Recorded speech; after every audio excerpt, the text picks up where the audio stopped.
Hello students, welcome to education with difference. और आज का हमारा टॉपिक है चैप्टर नंबर 3 बायोडाइवर्सिटी। टॉपिक का नाम भी बायोडाइवर्सिटी है। सबसे पहले हम देखेंगे इस चैप्टर 3 बायोडाइवर्सिटी में कि बायोडाइवर्सिटी क्या है। Biodiversity is the biodiversity comprise of two words, bio and diversity.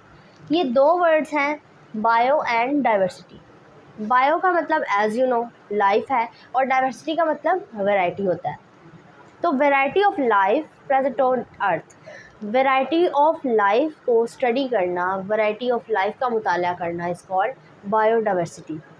तो बायोडाइवर्सिटी हमने देख लिया कि जैसे कि फॉर एग्जांपल मैं आपको इसकी एक एग्जांपल देती हूँ।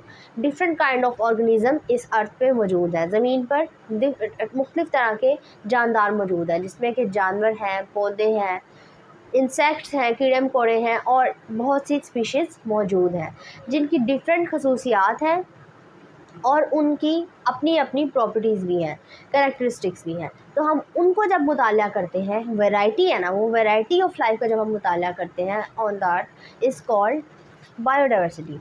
बायोडाइवर्सिटी में हमारे पास फ्लोरा एंड फौना आ जाता है। फ्लोरा एंड फौना, फ्लोरा का मतलब होता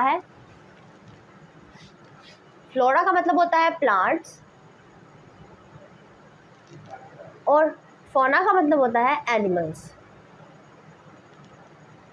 फ्लोरा एंड फौना, तो हर एक जगह पे फ्लोरा एंड फौना डिफरेंट होते हैं। आप फॉर एग्जांपल आप एक गर्म इलाके की बात कर लें, आप सिंध की बात कर लें, सिंध के सहरा की बात कर लें, थर की, तो वहाँ पे आपको जो ट्रीज़ मिलेंगे वो इस तरह के मिलेंगे कि उनके पत्ते नहीं होंगे और उनकी जो स्टेम होती है वो इतनी सख्त होती है ताकि उसके ऊपर से ट्रांसपरेशन ना हो सके, पानी का अखराज ज़्यादा ना हो सके, क्योंकि अगर ज़्यादा पानी पौधे के अंदर से निकल जाएगा तो उसको डिहाइड्रेशन हो जाएगी और प्लांट विल डाई।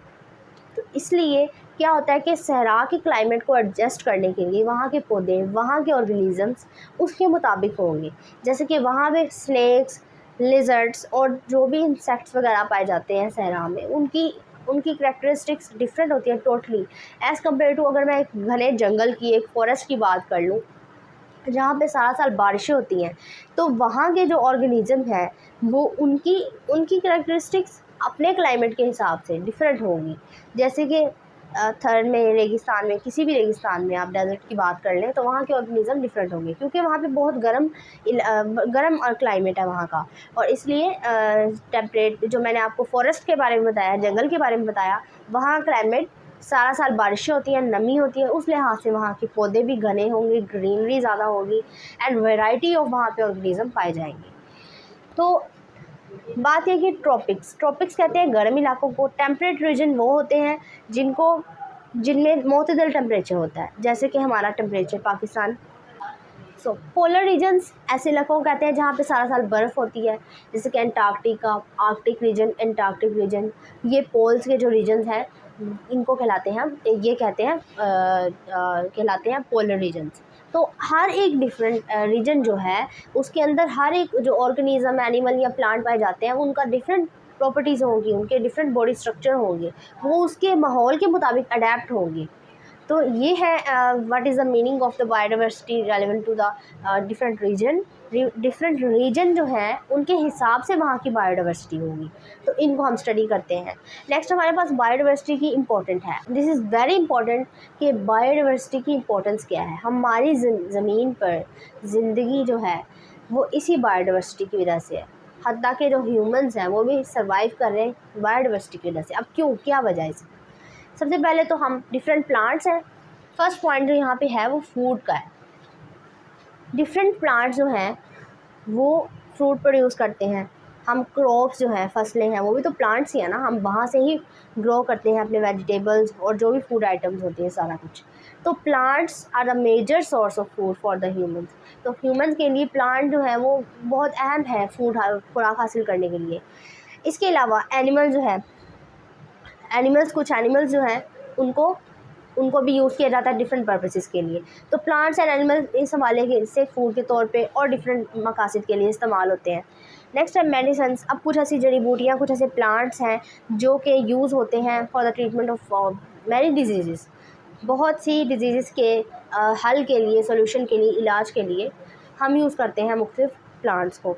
इसके अलावा इंडस्ट्रियल प्रोडक्ट्स में सनती दर्जे पे भी इनको बायोडाइवर्सिटी बहुत इम्पोर्टेंस रखती है।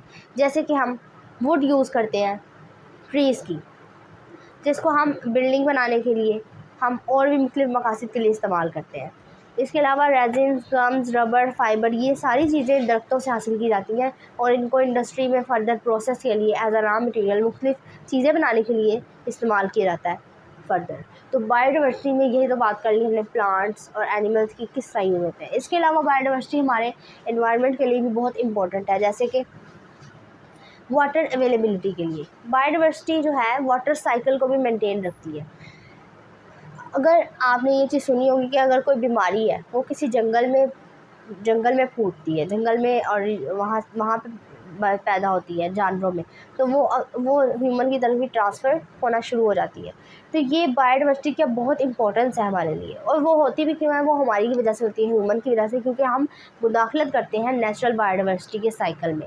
तो बायोडाइवर्सिटी जब खुद ब खुद एक साइकिल उनका चलता है, प्लांट्स एनिमल एक जगह पे रहते हैं, मुख्तलिफ़ ज़रियों को यूज़ करते हैं, सॉइल को यूज़ करते हैं, वहाँ पे अपना घर बनाते हैं, रहते हैं, प्लांट्स को यूज़ करते हैं, चीज़ें खाते हैं, और वहाँ पे कुछ देते भी हैं उस जगह को, कुछ लेते भी हैं। तो इस तरह से वो एक साइकिल चलता रहता है। तो ये बहुत इंपॉर्टेंट है वाटर अवेलेबिलिटी के लिए, एटमॉस्फेरिक स्टेबिलिटी के लिए, यानी कि हमारी हवा की जो कंपोजिशन है, कैसे एटमॉस्फेरिक स्टेबिलिटी के लिए। जैसे मैं आपको एक एग्जांपल देती हूँ, फ़िज़ा में ऑक्सीजन जो है, ऑक्सीजन हमारे लिए बहुत इंपॉर्टेंट है। इसके अलावा इसके बगैर हम ज़िंदा नहीं रह सकते। हम ऑक्सीजन को अंदर लेके जाते हैं सांस के ज़रिए, और कार्बन डाइऑक्साइड बाहर आती है। अब जो प्लांट्स हैं, ये बायोडाइवर्सिटी का ही पार्ट है ना। हमने बात की फ्लोरा एंड फौना की, हमने बात की थी। तो प्लांट्स जो है बहुत इंपॉर्टेंट है, ये अपने अंदर से ऑक्सीजन को निकालते हैं और कार्बन डाइऑक्साइड को यूज़ करते हैं, और वही ऑक्सीजन वो फ़िज़ा में भेजते हैं, और फ़िज़ा से हमें मिलती है, इंसानों को और जानवरों को, और वो यूज़ करते हैं। तो ये बहुत इंपॉर्टेंट है एटमॉस्फेरिक स्टेबिलिटी के लिए। और अगर प्लांट्स ही नहीं होंगे तो ऑक्सीजन की कमी हो जाएगी हवा में, और कहाँ से वजूद रहेगा एनिमल्स और ह्यूमन का। तो ये बहुत मुश्किल है। नेक्स्ट है फर्टाइल सॉइल। जैसे कि मैंने बात की कि जैसे कि एनिमल जो है सॉइल पे रहते हैं, अपना घर बनाते हैं, वहाँ पे ही रहते हैं, कुछ सॉइल के अंदर भी रहते हैं, वो अपना बायोमास भी प्रोड्यूस करते हैं, वेस्ट प्रोड्यूस करते हैं, वो भी सॉइल में जाता है। तो सॉइल के अंदर जो न्यूट्रिएंट्स हैं, न्यूट्रिएंट्स कहते हैं सोडियम, पोटेशियम, नाइट्रोजन, ये चीज़ें, ये जो केमिकल्स हैं, ये जो एलिमेंट्स हैं, ये बहुत ज़रूरी होते हैं सॉइल के लिए। जैसे कि हमारे जिस तरह बेबी हम खुराक खाते हैं, हमारे लिए प्रोटीन, कार्बोहाइड्रेट्स और कैल्शियम, ये सारी चीज़ें माइनर एलिमेंट्स जो हैं, और मेजर एलिमेंट्स, ये हमारी बॉडी के लिए बहुत ज़रूरी है। इस तरह सॉइल की भी कोई तो खुराक है ना। तो कोई सॉइल की फर्टिलिटी, उसकी खुराक, सॉइल की खुराक कहलाती है उसकी फर्टिलिटी, जिसमें कि उस सॉइल के अंदर न्यूट्रिएंट्स मौजूद होने चाहिए। न्यूट्रिएंट्स मैंने आपको बता दिया। मेंटेनेंस ऑफ इकोसिस्टम कहते हैं कि इकोसिस्टम कंसिस्ट करता है दो चीज़ों के ऊपर, बायोटिक और एबायोटिक। बायोटिक मतलब जानदार, एबायोटिक मतलब बेजान चीज़ें। जैसे बायोटिक फैक्टर में हमारे पास लिविंग ऑर्गेनिज्म आ जाते हैं, प्लांट्स एंड एनिमल, और एबायोटिक फैक्टर में हमारे पास आ जाते हैं पानी, मट्टी, हवा, ये है हमारे पास एबायोटिक फैक्टर। अब आपको पता है एबायोटिक फैक्टर का भी बहुत रोल है, और बायोटिक फैक्टर तो ऑटोमेटिकली डिपेंड करते हैं, जैसे कि लिविंग ऑर्गेनिज्म डिपेंड करते हैं एबायोटिक फैक्टर के ऊपर। हम पानी के ऊपर डिपेंड करते हैं, हम हवा के ऊपर डिपेंड करते हैं, हम मट्टी के ऊपर डिपेंड करते हैं, तो मुख्तलिफ मकासद के लिए। तो मेंटेनेंस ऑफ इकोसिस्टम इसी तरह से होती है कि फ्लोरा एंड फौना, बायोडाइवर्सिटी जो है वो हमारे इकोसिस्टम को मेंटेन रखती है, बरकरार रखती है। अगर ये ना हो, ये ख़त्म होते जाए, तो इकोसिस्टम भी तबाह हो जाएगा। न्यूट्रिएंट साइकिल मतलब क्या है कि एक जानदार जो है, एक फूड चेन चलती है। छोटा जानदार, एक बड़ा जानदार छोटे को खाता है, छोटा उससे छोटे को खाता है, फिर वो उससे छोटे इंसेक्ट को खाता है, फिर वो उससे छोटे को। ये एक साइकिल है, वो एक दूसरे से खुराक ले रहे हैं। तो इस साइकिल को बरकरार रखना बहुत ज़रूरी है, अदरवाइज़ लाइफ एग्जिस्ट नहीं कर पाएगी। ये बहुत इंपॉर्टेंट है। तो न्यूट्रिएंट साइकिल को बरकरार रखने के लिए भी हमारी बायोडाइवर्सिटी बहुत अहम है। नेक्स्ट है एम ऑफ क्लासिफिकेशन। हम क्यों क्लासीफाई करते हैं बायोडाइवर्सिटी को? हम क्यों कहते हैं ये प्लांट की ये स्पीशी है, ये प्लांट की ये वाली स्पीशी है, ये एनिमल की ये वाली स्पीशी है? क्योंकि इसकी वजह यह है कि हर जानदार, हर पौधा, हर प्लांट, एनिमल मुख्तलिफ तरीके से रिप्रोडक्शन करते हैं, अपनी नस्ल को बढ़ाते हैं, मुख्तलिफ तरीके से रहते हैं, खुराक हासिल करते हैं, माहौल से उनका ताल्लुक़ अपना अलग है दूसरे की बनिस्बत, उनकी अपनी करैक्टरिस्टिक है, उनकी अपनी प्रॉपर्टीज़ हैं। तो इस चीज़ को स्टडी करने के लिए हम क्लासिफिकेशन करते हैं। तो 2 मेन पर्पज़ हैं वो हम देखते हैं। सबसे पहले हम टैक्सोनॉमी को देख लें। अब जो मैंने बात की है ना क्लासिफिकेशन की, तो क्लासिफिकेशन हम क्यों करते हैं, ताकि हम देख सकें कि जानवरों की खसूसियात का मुताला कर सकें, उनके डिफरेंसेस का मुताला कर सकें, इख्तलाफात क्या हैं उनके अंदर, सिमिलरिटीज़ क्या हैं, वो कहाँ रहते हैं, क्या खाते हैं, क्या करते हैं, माहौल के साथ उनका क्या ताल्लुक है। तो टैक्सोनॉमी में हम करते हैं क्लासिफिकेशन ऑफ द ऑर्गेनिज्म, उनको टैक्सा में डिवाइड करते हैं, this is called taxonomy. Next है हमारे पास सिस्टमेटिक्स। सिस्टमेटिक में हम ये देखते हैं एवोल्यूशनरी हिस्ट्री, उनका इर्तिकाई तारीख बताते हैं। इर्तिका का मतलब है कैसे एक जानदार एवोल्यूशन हुई, उसकी किसी भी जानदार की कैसे एवोल्यूशन हुई। जैसे कहते हैं कि ह्यूमन के डीएनए और चिंपैंजी के डीएनए में बहुत सिमिलरिटीज़ है, बहुत सेम है, और ये भी कहा जाता है कि ह्यूमंस चिंपैंजी से डिवेलप हुए हैं, बंदर से डिवेलप हुए हैं। तो ये चीज़ साइंस कहती है। तो एवोल्यूशनरी हिस्ट्री ह्यूमन की तो ये बताती है। इसी तरह हम दूसरे ऑर्गेनिज्म की एवोल्यूशनरी हिस्ट्री को डिस्कस करते हैं, मुताला करते हैं इसमें कि वो कैसे बने, कैसे पिछले जानदार से वो एवोल्यूशन हुए। कि जैसे एक जानदार था, उसमें रीढ़ की हड्डी नहीं थी, वर्टिब्रल कॉलम नहीं था, तो उससे जो अगला जानदार आया उसमें वर्टिब्रल कॉलम है, तो इसका मतलब है वो शायद उससे ही एवोल्यूशन हुई हो उसकी। ये चीज़ है, ये मुख्तलिफ़ तरीके से हम एवोल्यूशनरी हिस्ट्री को बयान करते हैं सिस्टमेटिक्स में। पर्पस 2 ही है, हम क्यों क्लासिफिकेशन करते हैं। सबसे पहले तो हम देखते हैं जानवरों के अंदर सिमिलरिटीज़ क्या है, एक दूसरे के साथ क्या मुशाबत है उनकी। दूसरे नंबर पे हम देखते हैं क्या इख्तलाफात हैं, डिफरेंट क्यों है वो एक दूसरे से, क्या डिफरेंसेस हैं, क्या वजह है कि शेर जो है बकरी को खाता है, शेर जो है हिरन को खाता है, क्यों वो दोस्त नहीं है, ये बात।